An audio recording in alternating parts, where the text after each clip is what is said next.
Hello everyone, this is Steve with Aptera Owners Club. In this video, I was supposed to do an interview with Lee Hang Nong, who is the CEO of Nimbus EV. Unfortunately, whatever I did during this interview, I got zero audio captured. So there's no interview, and which is really unfortunate because Lee Hang was very gracious to answer all of our questions, was really knowledgeable, obviously, because he's the founder and inventor of this thing, and was very nice to give us a kind of tour of the vehicle. So I'm gonna have to do my best job of giving you guys the tour from what I remember of the conversation. So I really like this vehicle. There's been several videos on this channel about it before, and I got to see it in person at Fully Charged. And the fit and finish of this prototype was excellent. It looked like a production vehicle. It looked like they had been had all production parts in there. These were not one-off parts, looks like. And oh, here you can see the swappable batteries. You can hot swap batteries, or you can plug them in. So either way, there's 4 batteries, 2 on each side. They're fairly heavy, so I think hot swapping them um, would take a little bit of work, but that definitely a person can lift them and pull them out. There's a small back seat, doesn't look super comfortable, but a small person could definitely fit for a little bit in there.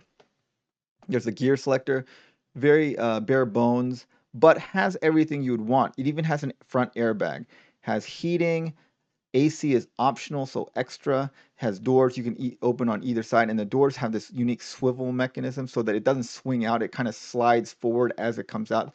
Gives you a really wide opening, but doesn't go out very far, so you can park very close to a wall or another vehicle, and you only need about like a foot of space to open this door fully and have full access inside there.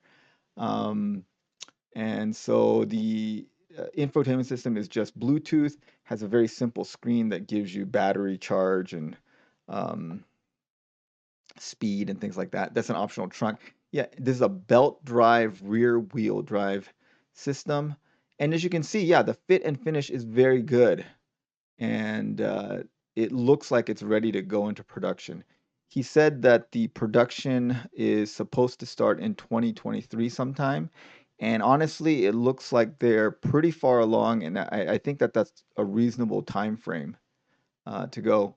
And then if you swing around the front of this thing, it's very interesting because they have a screen in the front that you can program it to say messages, and also gives you kind of status updates of like when it's charging, how full the battery is as it's charging. Um, we'll go around the front and take a look at it. And you see there's some fluids. These are like windshield wiper fluid, and that I think is coolant. The red. He was joking around. He told me that's where the gas tank is. Obviously, there is no gas tank.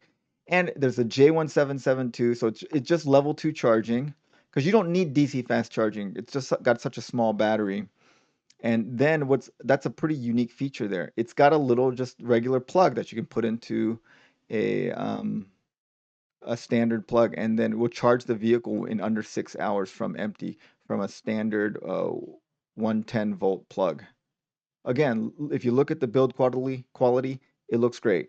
It looks like looks like a production vehicle. It does not look like a prototype. Okay, so let's go over to their website, and we'll give you full specs. So here it is. It starts at $10,000 for this model, and then there's a faster model that goes to $14,000. So the price is very good relative to other options. And you see that's very narrow. It's only about the width of a large motorcycle. So like a Harley Davidson is about this wide.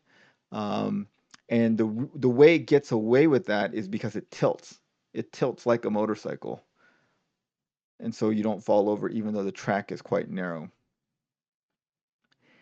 And then if you look at the specs here, the Nimbus One is 50 mph top speed, which really makes it just a city-only vehicle. Probably wouldn't work for me. I'm very interested in getting this thing actually because although I ride my bike to work most days, there are some places, sometimes I have to go to a different site, and those things are sometimes 20, 25 miles away. It's a little bit too far to ride my bicycle, and sometimes I have to go in at night and things. to do things, and I really don't feel good about taking like a large vehicle just to take me.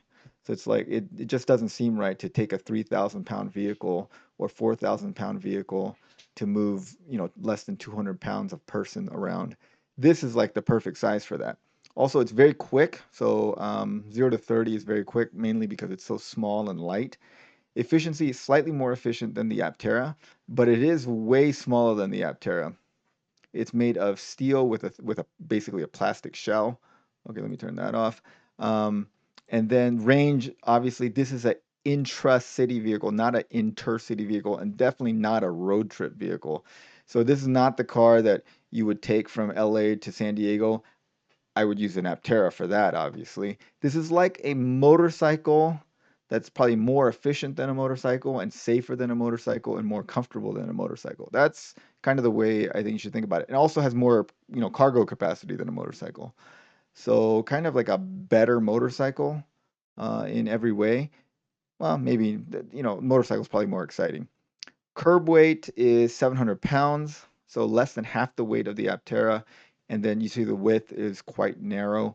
And then seating, 1+1. That plus one in the back, honestly, is for a small person for a short distance. You wouldn't want to spend like an hour back there. That would be pretty uncomfortable. And you can see the battery size is very small, 9 kilowatt hours. So the smallest Aptera will be 26 kilowatt hours. So that is about one third the battery capacity. And then they're going to give you a slightly bigger battery for the faster model, and then the other specs that we already talked about. Okay, so very interesting vehicle. I'm personally very interested in it. I think it's great, and the fit and finish was really good, and I think they have a good shot at making it to production in 2023. So tell me in the comments below, is this something that would be interesting to you? If yes, why? If no, why?